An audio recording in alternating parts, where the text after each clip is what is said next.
সামনের বাংলাদেশ হবে ৭১-এর বাংলাদেশ। বর্তমান সরকার আমরা মনে করেছিলাম তারা সমতার বাংলাদেশ গড়বে, ঐক্যের বাংলাদেশ গড়বে।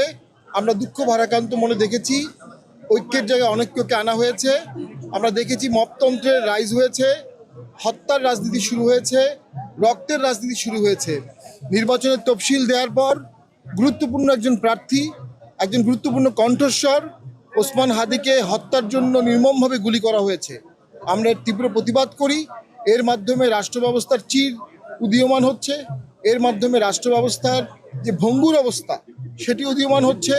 এর মাধ্যমে প্রমাণিত হচ্ছে সরকার আসলে নির্বাচনের জন্য প্রস্তুত কিনা। আমরা একটা অন্তর্ভুক্তিমূলক নির্বাচন চাই, আমরা একটা সমতার নির্বাচন চাই, আমরা একটা রাষ্ট্র কাঠামো দেখতে চাই, একটা সরকার কাঠামো দেখতে চাই। কিন্তু আমরা দেখছি সরকার দুর্বল হচ্ছে, মব শক্তিশালী হচ্ছে।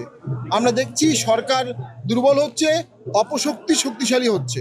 তো আমাদের এখন সকলকে মিলে ঐক্যমত সৃষ্টি করে একটা ঐক্যমতের নির্বাচন, একটা সমঝোতা করতে হবে, রাজনৈতিক সমঝোতা সকলকে নিয়ে। তার মাধ্যমে দেশ গঠন করতে হবে। আজকে 16ই ডিসেম্বর, যে দিনে সারা পৃথিবীতে আমরা মাথা উঁচু করে দাঁড়িয়েছিলাম, সেই দিনে সকলের শপথ হওয়া উচিত সামনের বাংলাদেশ হবে ৭১-এর বাংলাদেশ। সামনের বাংলাদেশ হবে বৈষম্যহীনতার বাংলাদেশ। সামনের বাংলাদেশ হবে ঐক্যের বাংলাদেশ। সামনের বাংলাদেশ হবে সার্বভৌমত্বের বাংলাদেশ। সামনের বাংলাদেশ হবে সমঝোতার বাংলাদেশ। সেটা আমাদের সকলকে, সকল দেশপ্রেমিক মানুষকে একত্রিত হয়ে সেই সমঝোতা করতে হবে দেশের স্বার্থে, দেশের মানুষের স্বার্থে। আমরা মনে করি সেখান থেকে আমরা যোজন যোজন বিচ্যুতি ঘটে গেছে।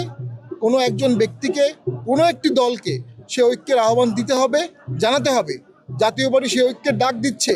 ৭১-এর সমস্ত শক্তিকে আমরা বলবো জাতীয় পার্টির আন্ডারে আসেন, আমরা একতাবদ্ধ হয়ে সকলকে নিয়ে ৭১-এর চেতনায় দেশ গড়ব। ধন্যবাদ।